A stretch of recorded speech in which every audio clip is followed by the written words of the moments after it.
Let me start by asking you this.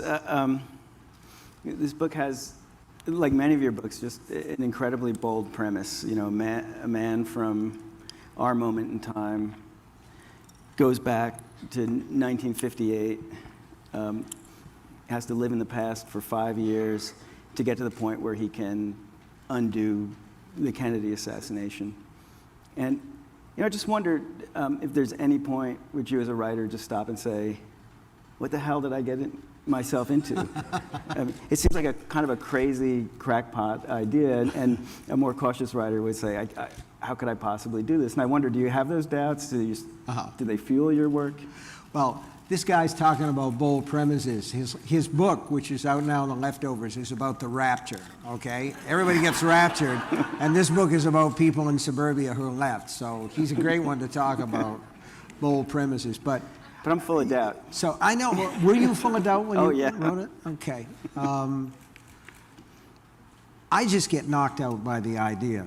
You know, I had this idea originally in 1971 or 1972. I was teaching high school, and it was November 22nd, and at that time, this was a really big deal. It came around, and it was like the 10-year anniversary of 9/11, and this book, which is called 11/22/63, was sitting on somebody's desk at the publishers, and one of the young people came by and said, well, what's that date? A person didn't know, but you'd know 9/11. So somebody just said, what would it be like if Kennedy had lived? And we were blue skying that a little bit, and I thought it would make a terrific book. For me, the doubts came because there was so much research involved. And the other thing is, like, you know you're not going to get everything right, that somebody is going to pop up out of the woodwork and say, well, you got this wrong, or you got that wrong. And I'm not even talking about all the people who will say, well, this whole thing is bullshit because there was a shooter on the grassy knoll and another one with a periscope and this and that and the other thing. So there are all the conspiracy people. So that's what stopped you in the 70s? The amount of research was really what stopped me. It just seemed like an enormous project, and I really wasn't ready. I didn't have the chops to do it. Did you start it and stop? I did. I wrote about 25 pages. I got all the stuff about the diner and how nobody in town would go there. They call it, Al Templeton has a specialty, which he calls Al's Famous Fat Burger, and people in Lisbon Falls call it Al's Famous Cat Burger, because the price is so low. There are all these rumors, but what he's doing is he's using his time portal to go back to 1958 and buy ground beef at 58 prices, you know. And so, again, you know, it's a matter of research. You go and you get remember too, Tom, there were no computers. There was no Google or anything. You actually had to go to the library and research this stuff. That would have been. You're too young to remember. No. That would have been tough. It was, which is why I gave it up. But you know what I mean. I had never tried to do anything like this. I'm not a historical novelist, and I never really aspired to be one. And you know, I never forgot a review that I read of James Michener's book, I think it was Chesapeake, where the reviewer said, I have two pieces of advice about this book. The first one is don't read it. The second is if you do read it, don't drop it on your foot. And that's the kind of thing that, and the thing about those Michener books is they're so heavy on the history, and I didn't really want to do that. I didn't want to trot out a lot of knowledge and shove it. I want to tell a story. That's what I do. Yeah. Well, I think, you know, the thing that really struck me in reading the book was that you could go long stretches and not really think about Oswald or JFK. And to me, this is the master stroke. Jake can only get back to a certain day in 1958, so 5 years before the Kennedy assassination. He's got to create a life for himself. A life, yeah. And so it becomes a kind of espionage novel.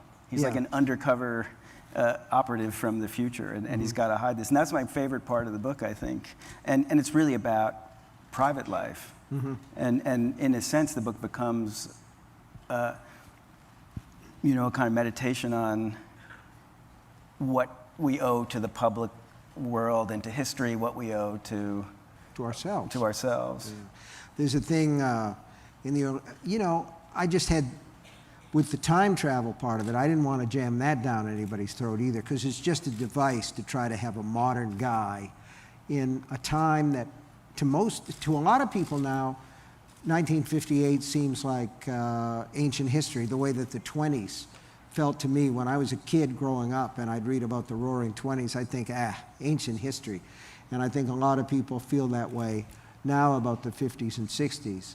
But since I now qualify for a senior discount at the movies, to me it seems like it was just recently. But there's a point where he goes back for the first long stay, and he's been told, like you said, the secret agent thing, he's got to be wearing a certain kind of pants. The haircut has got to be a little bit shorter in back than he's got it. And he's got the money from the 50s and all that. And when he goes back, he realizes that he's tried to use a modern copper sandwich dime and a payphone, and it doesn't work. And he's carrying his cell phone, which wouldn't be too good. You'd wind up probably in a prison somewhere as a visitor from space.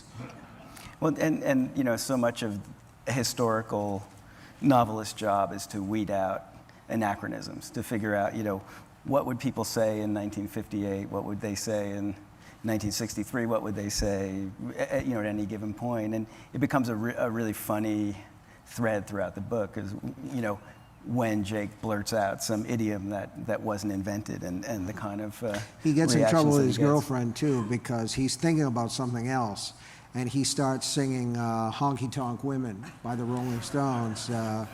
I met a gin-soaked barroom queen in Memphis. She tried to take me upstairs for a ride. She blew my nose, and then she blew my mind.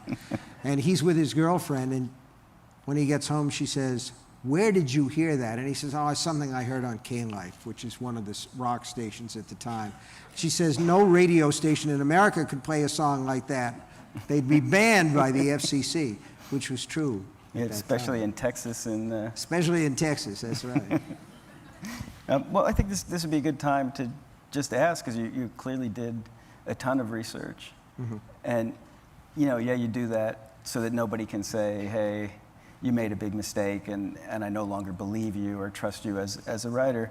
But there's also, I think, in the course of synthesizing all that research, I wondered, did your sense of the past, of John F. Kennedy's importance to American history, the centrality of the assassination, did any of those things change as a result of all this research and this immersion? I saw Kennedy more as a man as a result of some of the footage that I looked at. That's one of the great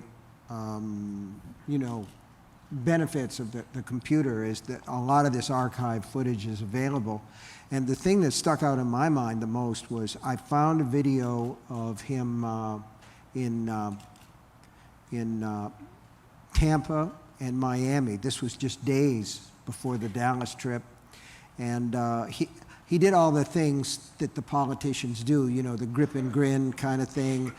And it gave me a chill to see him in that same car with the same open top.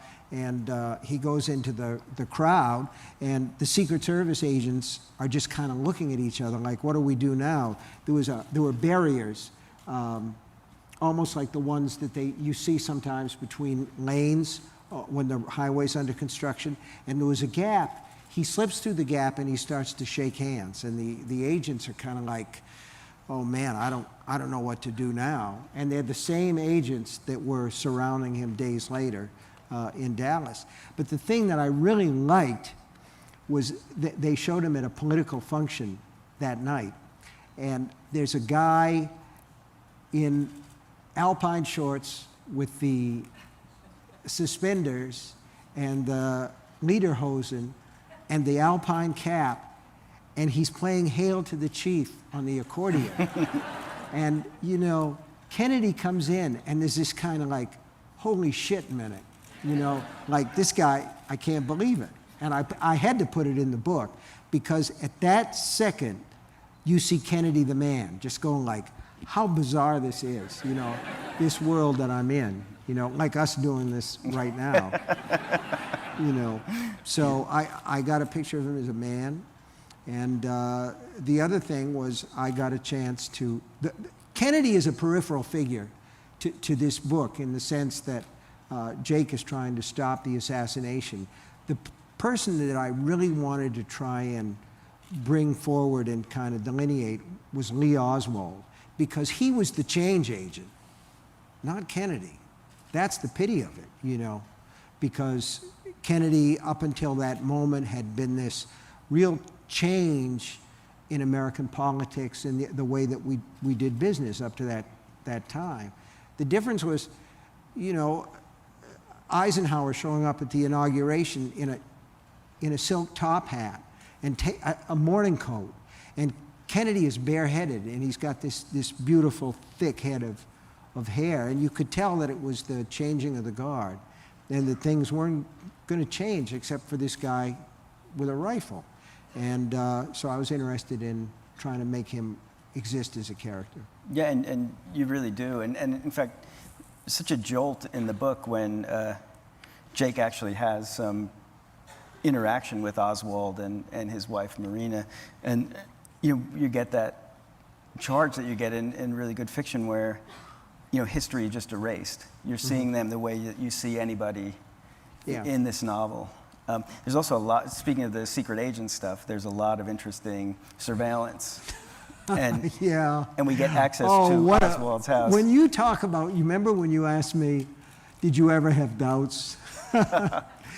I'll tell you what, there's a guy sitting in the front row here. His name is Russell Dorr, and he was my research assistant on this book. And he saved my ass so many times in the course of doing this. But you know, I had I had my own holy shit minute when I thought to myself, I want to put Jake in a position where he can see Oswald and hear Oswald. And then I realized that when he's in Fort Worth, he and his wife spoke nothing but Russian, because Lee met her in Russian and she had no English, and he had no interest in letting her learn English because he wanted her under his thumb. So not only is Jake in a different house, but they're speaking a different language. And I did have this sort of reaction that I'd gotten into this. So I started to look into bugging equipment. My friend Russ helped me, and we found out what was possible and what wasn't. And he gave me the information, and then I did what they pay us the big bucks for, which is to try to make something real out of that. And I did. I had some fun with it. Well, I think it's amazing from a writerly perspective. I mean, that's one of these unlikely things that you're able to do. You're able to get him traveling back in time. You set up a lot of rules that make your job much more difficult. You say, okay, you can only go back to this one day in 1958. And then there are a whole... 2 minutes before noon on September 9th, 1958. And every trip is the first trip. Yeah, it's crazy. It's Groundhog Day. And then there's also, how are we going to hear what goes on in Oswald's room? And you figure out a way to do this, and you never look back. And I think the reader just follows you anywhere, which is, I think, the sign of a real master at work. So I mean, I understand that you have doubts and you have to conquer them in some way, but for the reader, I think you just find yourself going along for the ride and find... Step one is you get the information by hook or by crook. I had Russ to help me with some, and of course I have access to the computer and stuff. And then you just kind of make stuff up that'll make it work. But one of the things that I found out that interested me, you have to remember that this was the time of transistor radios, where you put the little button in your ear. They were kind of like, for those of you who are the younger set, they were like iPods with only a single pod kind of thing. And you listen to the radio. But one of the things that I found out was that the people who made all the really good stuff back then, all the good spy stuff, were the Japanese. So, and they made the transistor radios, and that was great. And one of the other things that happens in the course of it that my research assistant got me, one of the great advantages of coming from 2011 or to 1958 and being there for 5 years is you would know who won every athletic competition that people bet on. So, It's a scam. Time travel. yeah, the whole thing's a scam. Now, one thing I'll say, there are advantages in 2011, but 1958 has its advantages in the book. And I mean, one of the things that really suffuses the book is a kind of nostalgia for that golden time. And I know that that's, built into the book because the Kennedy assassination becomes a kind of, fall, and it's the end of a idyllic time in America. But also, it felt really heartfelt. Food tasted better, the air smells better, people are nicer, the pace of life is slower. And I just wondered if this is something that you share, or if it's just a part of the book. Well, you having said that, I want to read something else here. It's short, but it speaks to what you're talking about. And the idea was to try to balance off. I really didn't want to do nostalgia in this book. I didn't really want to get that soft focus, Vaseline on the lens kind of thing. I wanted to try and balance it off. One of the things that you have to remember is that if you did go back from 2011 to 1958, you would know that the world wasn't going to end in a thermonuclear blast. One of the sections of the book has to do with a woman who almost commits suicide during the Cuban Missile Crisis because she's convinced that the world is going to end. And the advantage that we would have, other than knowing that the Pirates were going to beat the Yankees in 7 in 1960, is, and be able to bet on it and get great friggin' odds, is that the mushroom cloud wasn't going to go up. But I tried to balance these things off. So this is Jake headed for Dallas from Maine. I took US 1 south. I ate a lot, had a lot of roadside restaurants featuring mom's home cooking, places where the blue plate special, including fruit cup to start and pie a la mode for dessert, cost 80 cents. I never saw a single fast food franchise unless you count Howard Johnson's with its 28 flavors and Simple Simon logo. I saw a troop of Boy Scouts tending a bonfire of fall leaves with their scoutmaster. I saw women wearing overcoats and galoshes taking in laundry on a gray afternoon when rain threatened. I saw long passenger trains with names like the Southern Flyer and Star of Tampa charging toward those American climes where winter is not allowed. I saw old men smoking pipes on benches in town squares. I saw a million churches and a cemetery where a congregation at least 100 strong stood in a circle around an open grave singing the old rugged cross. I saw men building barns. I saw people helping people. 2 of them in a pickup truck stopped to help me when my Sunliner's radiator popped its top and I was broken down by the side of the road. That was in Virginia around 4 o'clock in the afternoon, and one of them asked me if I needed a place to sleep. I guess I can imagine that happening in 2011, but it's a stretch. And one more thing. In North Carolina, I stopped to gas up at a humble oil station, then walked around the corner to use the toilet. There were 2 doors and 3 signs. Men was neatly stenciled over one door, ladies over the other. The 3rd sign was an arrow on a stick. It pointed toward the brush-covered slope behind the station. It said, colored. Curious, I walked down the path, being careful to sidle at a couple of points where the oily green shading to maroon leaves of poison ivy were unmistakable. I hoped the dads and moms who might have led their children down to whatever facility waited below were able to identify those troublesome bushes for what they were, because in the late 50s, most children wear short pants. There was no facility. What I found at the end of the path was a narrow stream with a board laid across it on a couple of crumbling concrete posts. A man who had to urinate could just stand on the bank, unzip, and let fly. A woman could hold onto a bush, assuming it wasn't a poison ivy or poison oak, and squat. The board was what you sat on if you had to take a dump, maybe in the pouring rain. If I ever gave you the idea that 1958's all Opie and Andy, remember the path, okay? The one lined with poison ivy, and the board over the stream. And that's the other side. Yeah.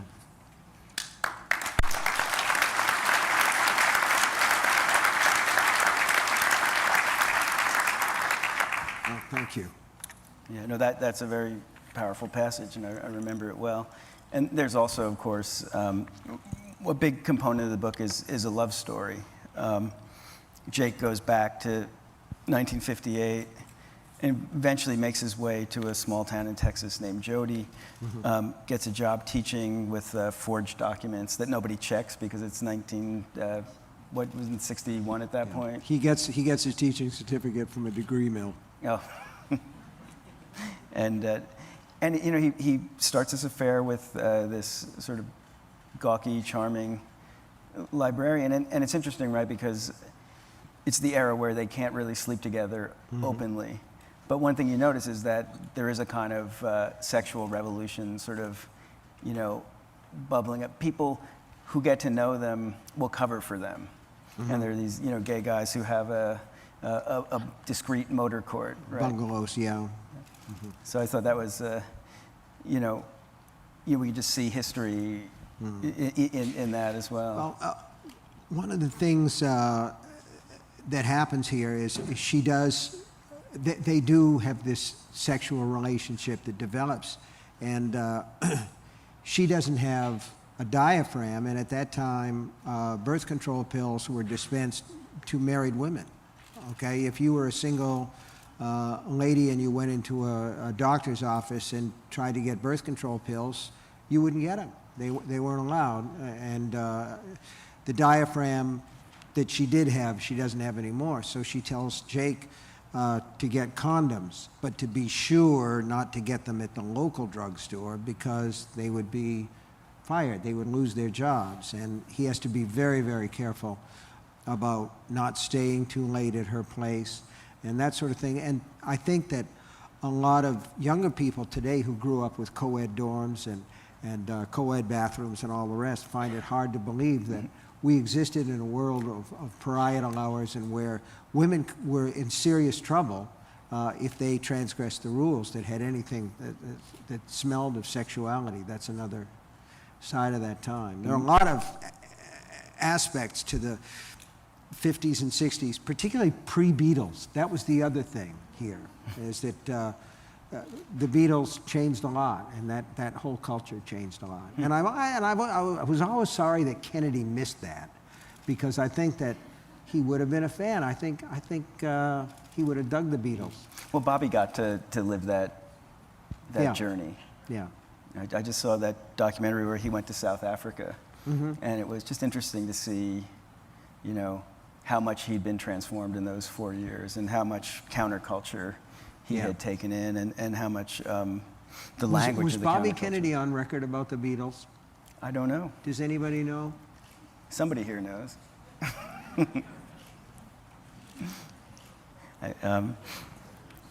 Please tell me Bobby Kennedy wasn't a Rat Pack guy. That would be terrible. But He loved the monkeys, I'm told. yeah. Oh dear. So, as Tom said before, you've written over 50 books. You know, some of them are masterpieces and cultural touchstones.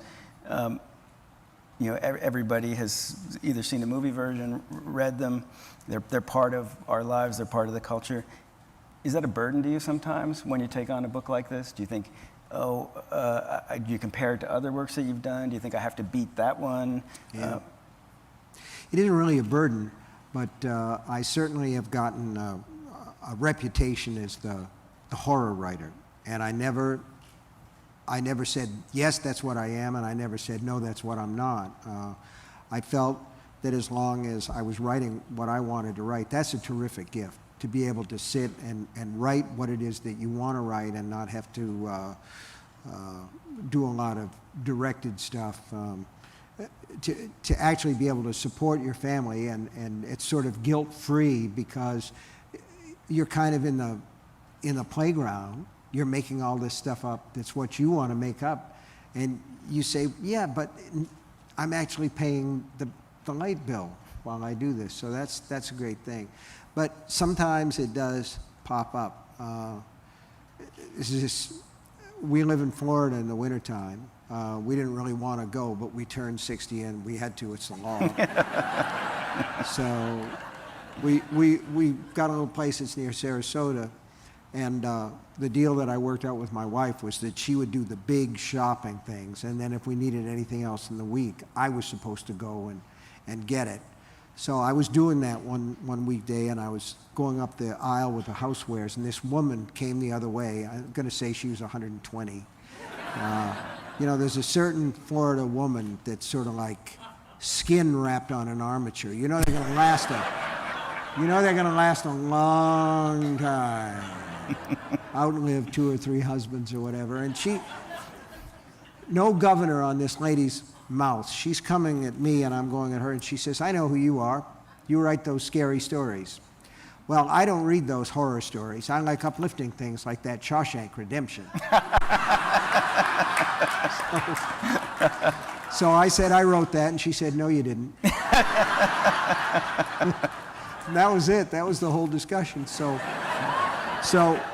you know, I think it would be great if some people came to this book who are history buffs, who are interested in the Kennedy years. I don't know if that will happen or not, but I think it would be terrific. But I don't set out to write any particular thing for any particular audience. I don't think you do either, do you? No, I don't, and I would love to have your audience. Yeah, but there are plenty of people who would love to have your audience, too. We're going to fight. We're going to roll around. This is going to be like big-time author wrestling. We were just up in the Hemingway room, so we feel like a fist fight would be good for our That's reputations. Right. Also, we're going to pose shirtless later. Come on, Hemingway would kick our ass. You know it's true. I'll bring it on. Yeah, bring it on. So, you know, you write, I mean, on the one hand, I think of you as a kind of a working class guy and a working class writer, and you write really well about small town, working class life. But then you do something else that I think I often associate with a very different kind of writer, which is you write about writing. Mm-hmm. You are, you know, a meta writer on some level. You have many characters who are writers. And I usually think of that as being I'm always wary when they're writer characters, but your writer characters feel like working writers to me, and not so much like, you know, rarefied literary intellectuals. And the other thing that comes through, I think, is just this utter love of writing. I was recently was reading The Green Mile, which I think is just an amazing book, and there was this quote that, let me see if I can find it on my notes here. The narrator says,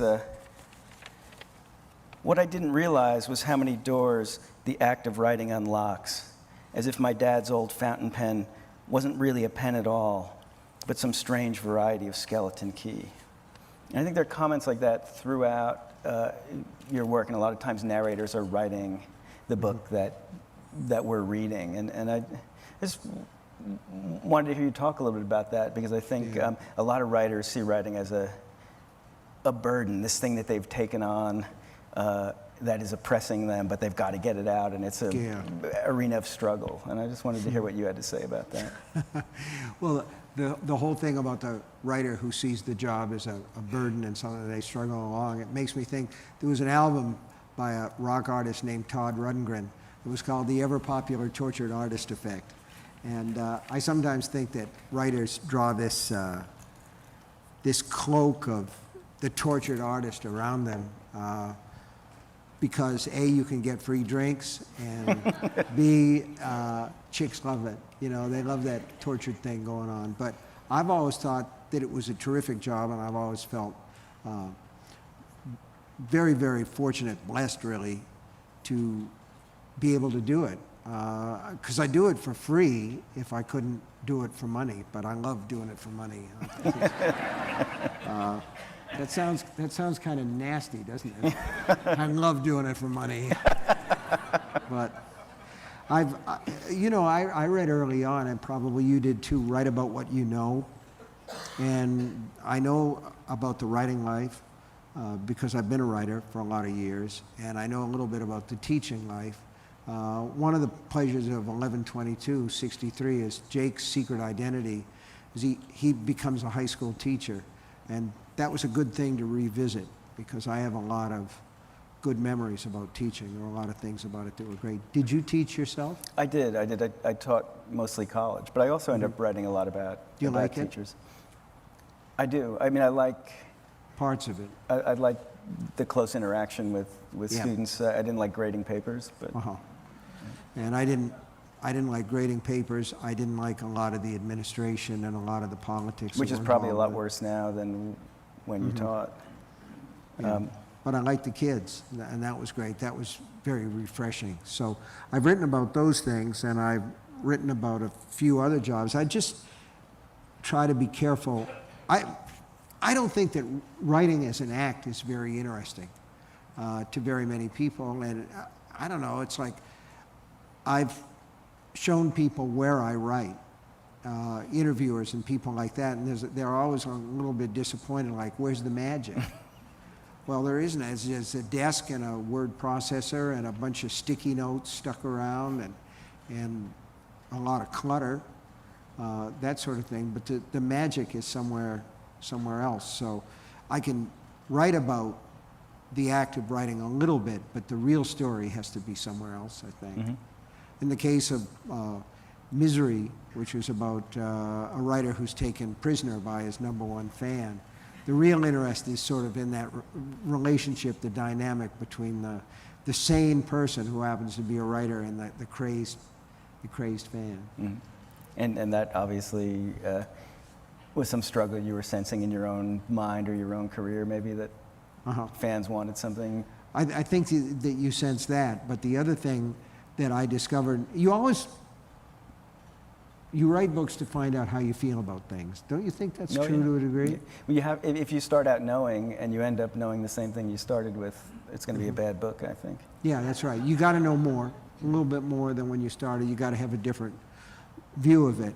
And one of the things is, like, if you spend all that time to write a book, you ought to be able to come out with something more important than a paycheck, because you have to live a life too. So in the case of Misery, what Paul Sheldon finds out is that Annie Wilkes, in a way, is sort of expressing to him that what he's really good at is writing these bodice ripper romances, and he better stick to what he's good at. It's kind of sad, but there it is. Well, we got some questions from the audience, but first let me just then ask you, if it's not too hard to sum up, because it's such a big novel that tackled such big issues, what did 11/22/63 reveal to you that you didn't know at the beginning? Well, the first thing is probably not to write another historical novel.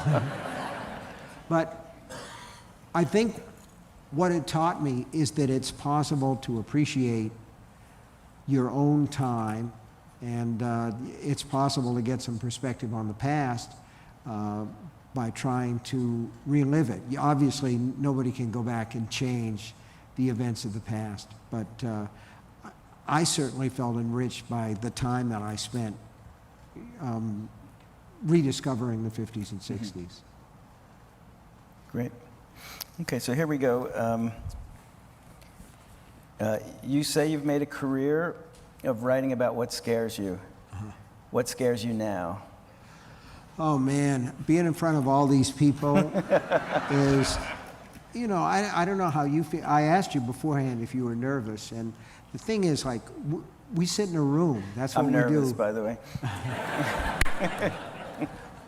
We sit in a room, to make our daily bread, but so being in front of a bunch of people, but on a more mundane level, I guess, I'm afraid that when I get to the hotel, there might be a lunatic in the shower stall, something, you wouldn't think so, but think of all the passkeys they have in all those hotels. And I don't know. You heard it here first. I'm a fearful person by nature, I think. So I'm always, I survive pretty well. I'm afraid that after the way that the Red Sox finished last season, that, well, I mean, for a horror writer, the Red Sox are a natural in a way.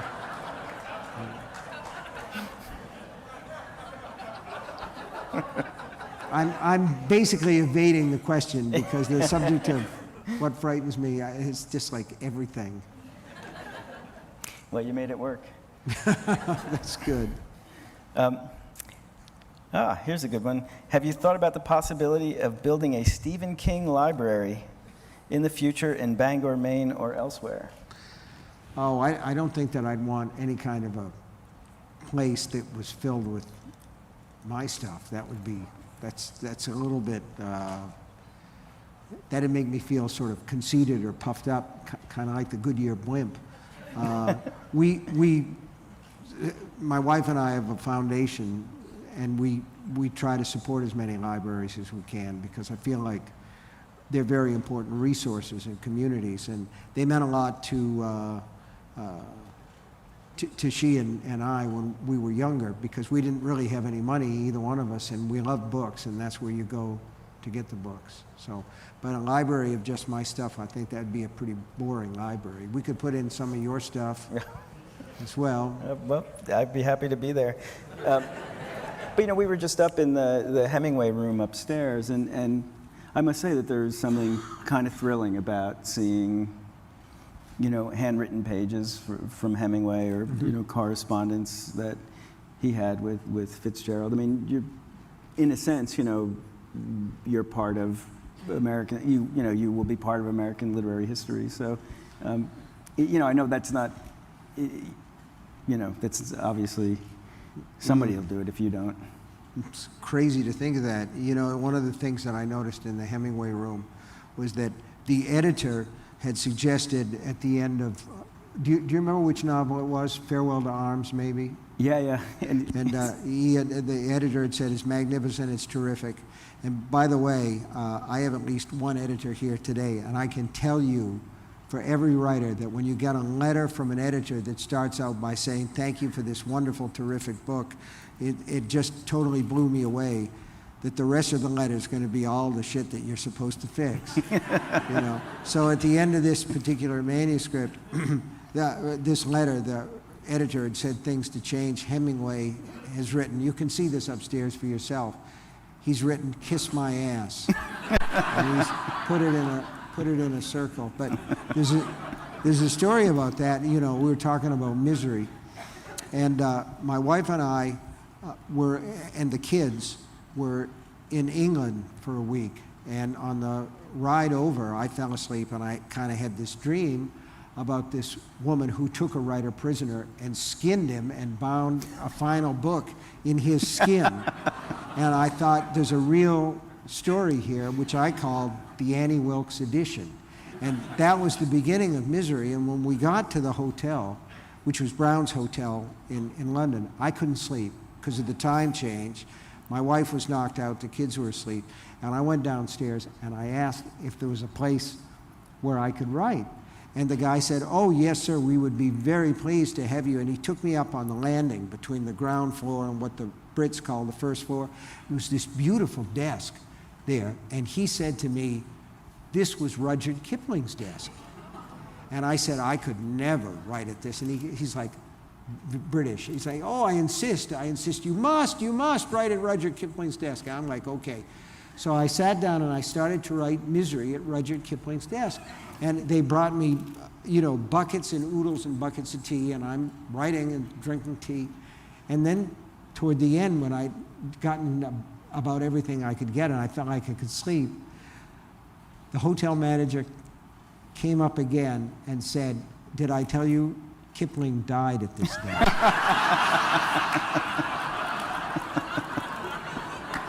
He had a stroke and dropped dead at his desk. And that was, one more thing to be scared of. one more thing to be scared of, that's right. And someday there's a place waiting for me, for you too, where people will say, this is where he dropped. And would you like to have a seat? This question came with a supplement. What did you think of your future prospect of a writer when you published your first book? Oh, I didn't have any idea. I'll tell you what.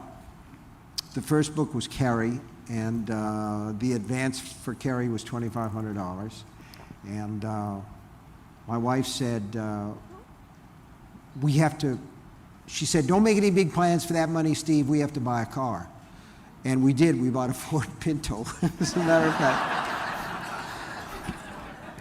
It was snot green. It was the only one they had. It was a Standard. She couldn't drive a Standard.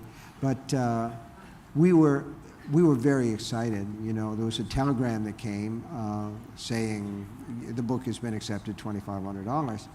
And we were lying in bed one night, and she said, is there a possibility that there'll be anything more from this? And I said, well, if they sell the paperback, Doubleday has a 50-50 split, and whatever they sold it for, we would get half of that money. And she said, how much do you think that might be? And I said, well, they might sell it for as much as $60,000, and if that happened, we'd get $30,000, and I could, you know, a little running room, write another book, and maybe not have to go back and teach school right away. It would be like getting a sabbatical year, you know, at school. And so we were living in a really terrible apartment in Bangor, Maine, and it was a first floor apartment. They had the Friday night fights in the apartment above us, and we had our Pinto, and that was really about all that we had. And the phone rang one day. Tabby was up visiting her parents. It was a Sunday, and it was my editor from Doubleday, and he said, we sold the paperback rights. And I said, really, how much did you get? And he said, $250,000. And we were living in a $90 a month apartment at that time, and we had a baby, and we had another baby on the way. And no, I take that back, because Joe had been born then. We had 2 kids, no money, and a brand new Pinto that my wife couldn't drive because it was a Standard. He said $250,000, and the strength went out of my legs. There was a wall phone in the kitchen, and I sat down on the floor. And I said, did you say $25,000? And he said, no, $250,000.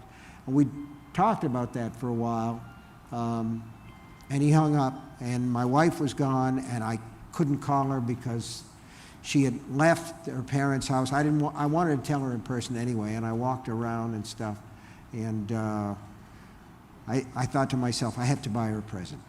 I've got to buy her a present, but it was Sunday, and the only place open was the Rexall drug. So I bought her a hairdryer.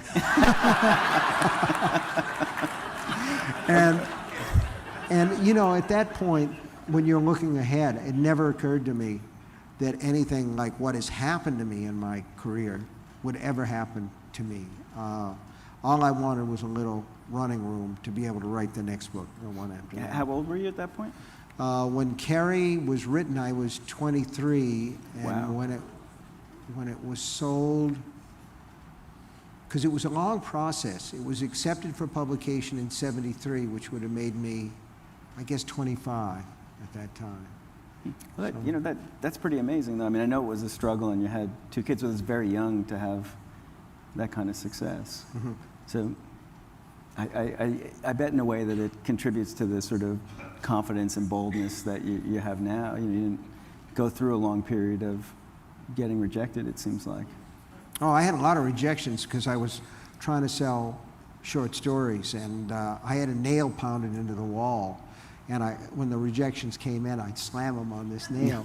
And it got to a point where the nail tore out of the wall because it had so many. All right. Have you've done that? Oh, well, I haven't done the nail, but I have gotten the rejections. But you did the rejections, yes. didn't you? I had a mail envelope that bulged oh, God. Dishearteningly. Yeah.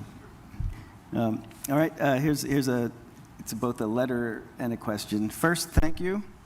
You are the reason I'm a journalist, and On Writing gives me the evidence I need to delete adverbs from stories that I now read as an editor. My question, how do you write love, passion, marriage, and sex so well?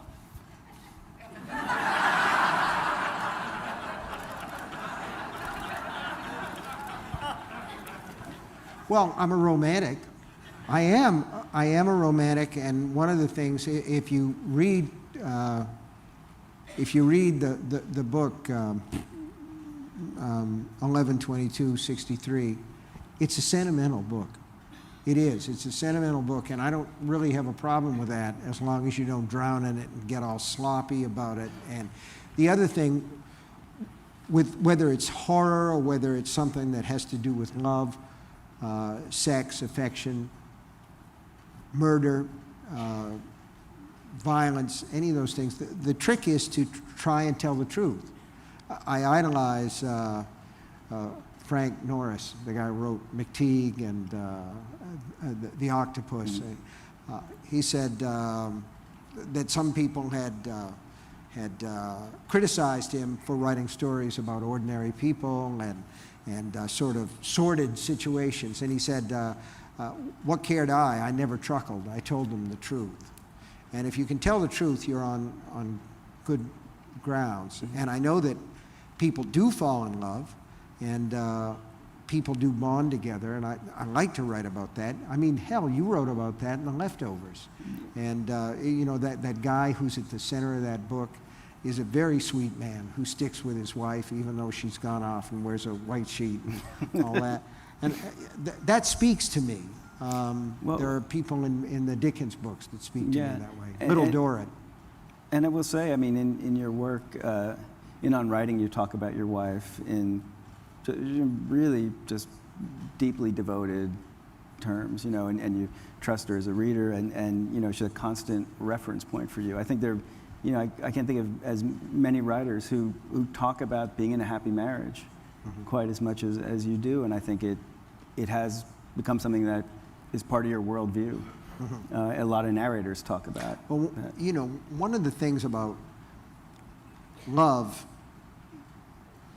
and the love relationship is that I think we all understand that it's very difficult to know anybody else, including the people that you're closest to.